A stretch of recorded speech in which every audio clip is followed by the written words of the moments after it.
अजीज़ दोस्तों नमस्कार।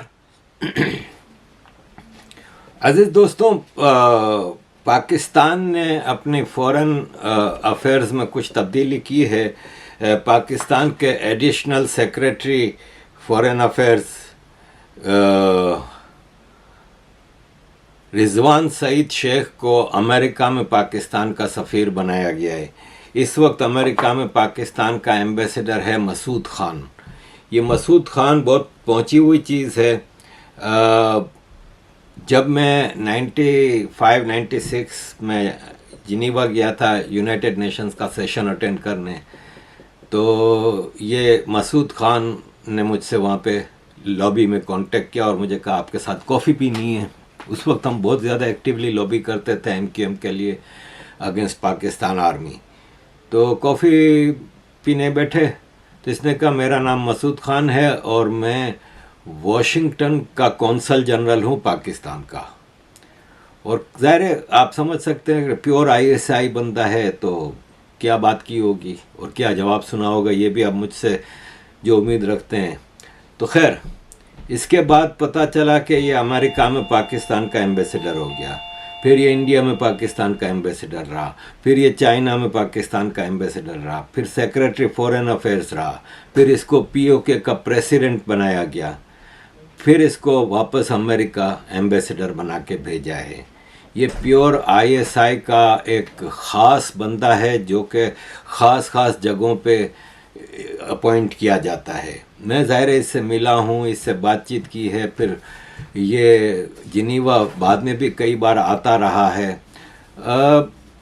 एक बहुत ही शार्प डिप्लोमेट है, हिंदुस्तान से नफ़रत इसकी रग रग में भरी हुई है। POK से इसका ताल्लुक़ है, इसलिए इसको POK का प्रेसिडेंट भी बनाया गया था। तो ये अब अमेरिका से इसको वापस बुलाया जा रहा है और फॉरेन ऑफिस की स्पोक्स पर्सन मुमताज़ जहरा बलोच ने बताया कि शेख रिजवान सईद शेख को अब मसूद खान की जगह 1 जुलाई से अमेरिका में सफ़ीर बनाया जा रहा है।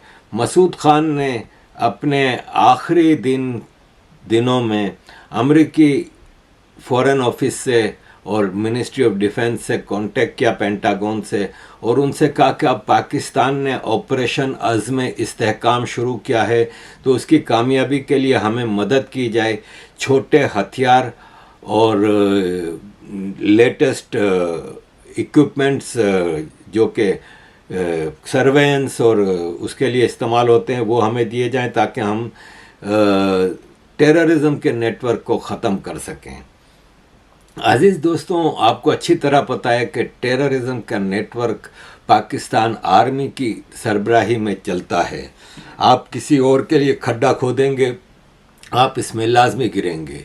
पाकिस्तान का वास्ट ह्यूज टेररिज्म का नेटवर्क ऑपरेट करता है अफ़गानिस्तान के लिए और भारत के लिए, और ज़ाहिर है फिर इसमें आपके घर भी महफूज नहीं रहते। जब आप किसी और के घर पे आग लगाते हैं तो आपके घर भी जद में आते हैं। तो पाकिस्तान का टेररिज्म नेटवर्क पाकिस्तान की आर्मी की सुपरविजन में चलता है। तो फिर सबसे बड़ी बात यह है कि आप दुनिया की वाहिद इस्लामिक एटमिक पावर बनने का दावा करते हैं, आप इतनी मजबूत फोर्स होने का दावा करते हैं, तो फिर आप हर चीज़ में भीख क्यों मांगने निकल जाते हैं? आपने ये ऑपरेशन का फ़ैसला किया जिसकी पाकिस्तान भर में मुखालफत हो रही है, जिसको पाकिस्तान में कोई भी एक्सेप्ट नहीं कर रहा। अब जैसे जनरल ये मौलाना फजलुर रहमान कहते हैं कि जनरल बाजवा हमें फ़ख्र से कहता था कि मैंने अफ़गानिस्तान और पाकिस्तान की ड्यूरन लाइन पे बाड़ लगा दी है, अब ना कोई अफ़गानिस्तान से इधर आ सकता है ना इधर से कोई उधर जा सकता है। लेकिन अब मौजूदा आर्मी चीफ कहता है कि मैंने बाड़ उखाड़ के फेंक दी है। अब पता नहीं कौन इसमें पैट्रियोटिक है और कौन इसमें गद्दार है। कहने का मतलब यह है कि बाढ़ है इतनी ड्यूरन लाइन के ऊपर, पाकिस्तान की फ़ौज पूरा कंट्रोल करती है। पाकिस्तान का दावा है कि हमारे पास ऐसे ऐसे ड्रोन हैं कि हम अफ़गानिस्तान के चप्पे चप्पे में जाके नेटवर्क अपना देखते हैं। तो फिर आप अपनी इतनी सी ड्यूरन लाइन को नहीं देख पा रहे।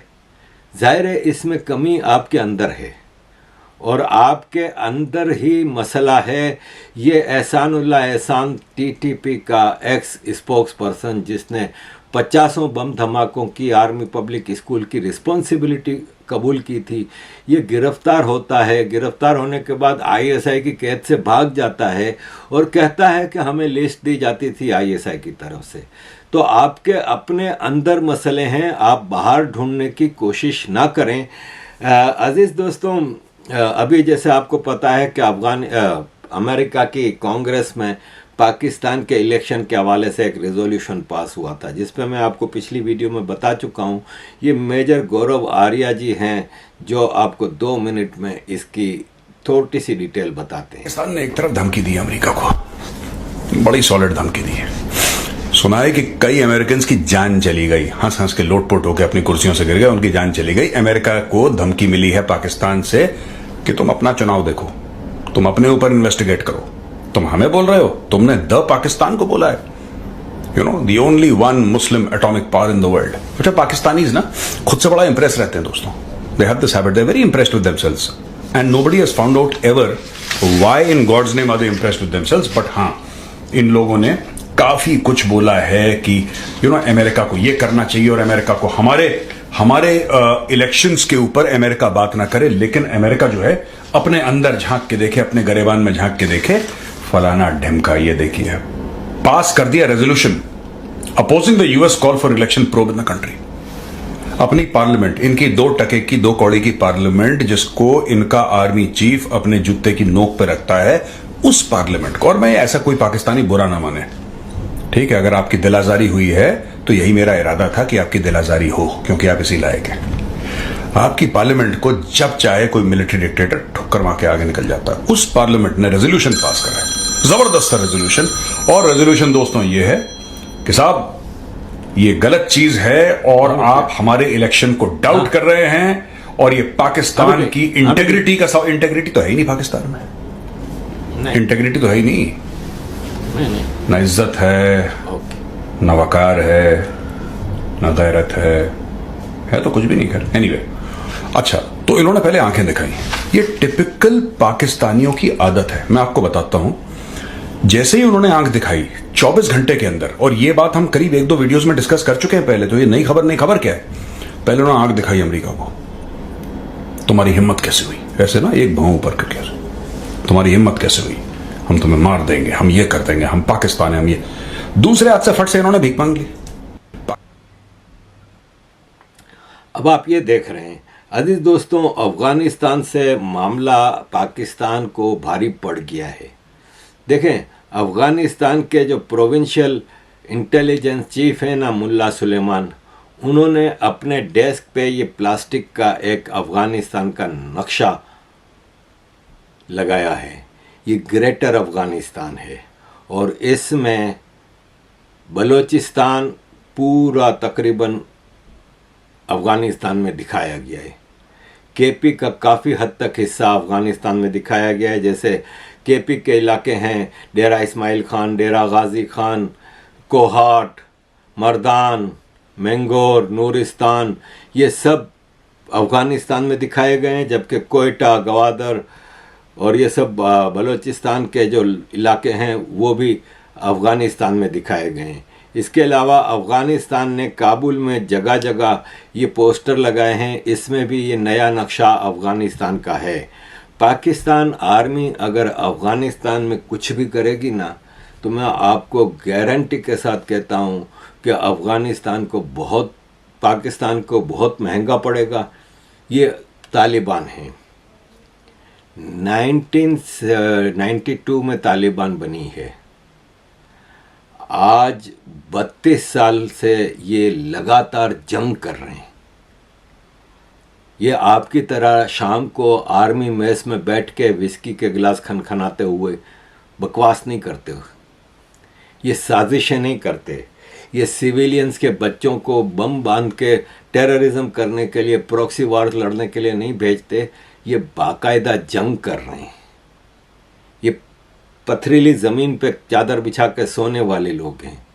इनको आपकी तरह DHA के प्लॉट वगैरह नहीं चाहिए और फिर पाकिस्तान में जो पख्तून बेल्ट है, जो अब केपी और बलूचिस्तान का, वो सारे के सारे प्रो अफ़गान हैं। इमरान खान की पीटीआई प्रो अफ़गान है, प्रो तालिबान है। आपको पता है इमरान खान शुरू से सपोर्ट करता रहा है। अफ़गानिस्तान की क्रिकेट टीम ने अभी सेमीफाइनल के लिए क्वालिफाई किया तो पाकिस्तान का एक ही आदमी है जिसने उसको मुबारकबाद दी, वो है इमरान खान। जेल से इसने मुबारकबाद का पैगाम भेजा कि आपने बहुत अच्छा खेला, फलान है ढुमकान है। ये पख्तून है। पख्तून नेशनलिज्म हिस्टोरिकली आपको पता है कि हैज़ बीन वेरी स्ट्रॉन्ग, और पख्तून चाहे पाकिस्तान में हो या अफ़गानिस्तान में हो, ड्यूरेंट लाइन को इन्होंने कभी एक्सेप्ट नहीं किया। तो ये पख्तून सारे प्रो तालिबान हैं, एंटी पाकिस्तान आर्मी है जो पाकिस्तानी पख्तून हैं। फिर आप इस तरफ आ जाएं, जमात इस्लामी, जमीयत उलमा इस्लाम, मौलाना फजलुर रहमान की, ये दोनों भी प्रो तालिबान रहे हैं। मौलाना फजलुर रहमान तो तालिबान के क्रिएटरों में से एक है ना, और जमात इस्लामी भी देवबंदी, तालिबान भी देवबंदी, जमीयत उलमा इस्लाम भी देवबंदी। तो इनका इस्लामिक सेक्टेरियन फैक्टर को भी आप जहन में रखें, और इनकी जो पॉलिसी है अफ़गानिस्तान में तालिबान की, उसको सपोर्ट करने की। फिर पीटीएम जिस दिन से बनी है, मंजूर पश्तीन की पीटीएम, उस दिन से पाकिस्तान आर्मी के निशाने पे है। अली वज़ीर हों, मोहसिन दावड़ हों, मंजूर पश्तीन हों, ये सब आर्मी गिरफ्तार करती रही है, टॉर्चर करती रही है। फिर बाचा खान की एएनपी कभी भी प्रो आर्मी नहीं रही है, हमेशा प्रो अफ़गानिस्तान रही है। इवन बाचा खान का जब देहांत हुआ तो बाचा खान की ये वसीयत थी कि मुझे अफ़गानिस्तान में दफन किया जाए, उनको शायद जलालाबाद में दफन किया गया था। तो अज़ीज़ दोस्तों, सिंपल सी बात यह है कि पाकिस्तान आर्मी ने अगर अफ़गानिस्तान में कोई एडवेंचरिज्म करने का सोचा भी ना, तो बहुत भारी पड़ेगा। इनको पाकिस्तान के चप्पे चप्पे में रेजिस्टेंस मिलेगी। आपको पता है दुनिया में सबसे ज़्यादा पख्तून कौन से शहर में रहते हैं? ना काबुल में रहते हैं, ना पेशावर में रहते हैं, कराची में रहते हैं। कराची में मिलियंस ऑफ पश्तून रहते हैं। बलूचिस्तान भरा पड़ा है इनसे। फिर अभी पाकिस्तान आर्मी ने ये दावा किया था कि हमने एक टीटीपी के कमांडर को पकड़ा है। उस कमांडर ने टॉर्चर के बाद ये एक्सेप्ट किया है कि बलूचिस्तान लिबरेशन आर्मी और टीटीपी के दरमियान बाकायदा मीटिंगें हुई और दोनों ने मिल के लड़ने का फ़ैसला किया। तो अज़ीज़ दोस्तों, ये पाकिस्तान अगर इतना आसान होता ना तो अब तक जा चुका होता अफ़गानिस्तान।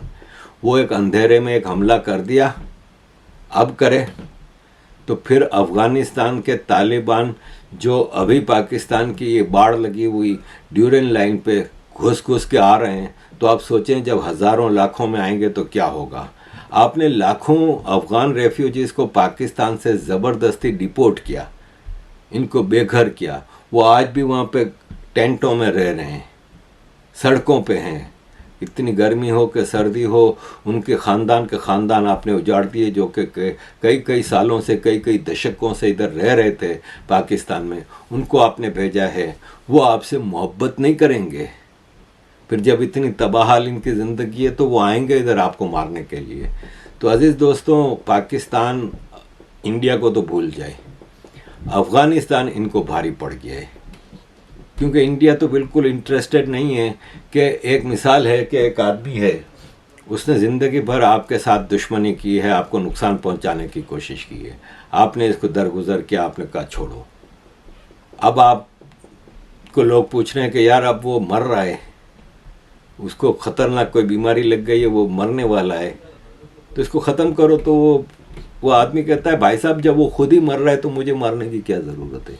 यही इस वक्त इंडिया की पोजीशन है। इंडिया कहता है कि हमें पाकिस्तान को अब छेड़ना ही नहीं है, जो सेल्फ डिस्ट्रक्शन पे लगा हुआ है उसको हम मार के क्या करेंगे।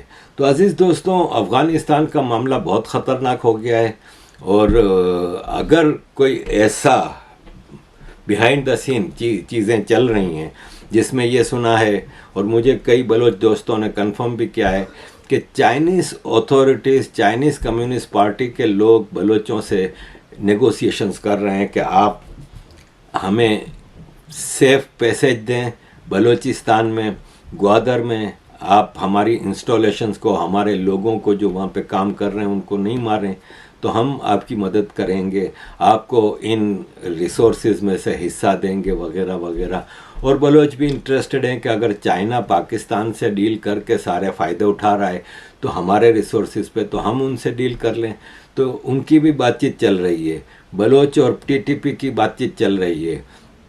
पॉलिटिकल लीडरशिप केपीके की टोटल पाकिस्तान आर्मी के ख़िलाफ़ है।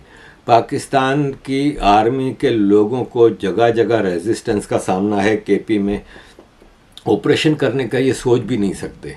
इन्होंने जिस दिन ऑपरेशन करना शुरू किया, it will be a civil war, and the civil war will not remain in Balochistan और KP, it will go everywhere. Punjab भी इनके निशाने पे है, कराची तो है ही है इनके निशाने पे। तो यूँ समझ लें कि ये सारे मामला पाकिस्तान आर्मी को बहुत गले गले तक अंदर धंसा देंगे और उससे निकलने का रास्ता नहीं मिलेगा। तो लेट्स सी अजीज़ दोस्तों how things turn up. Thank you very much अजीज़ दोस्तों for all your support. Kindly keep supporting.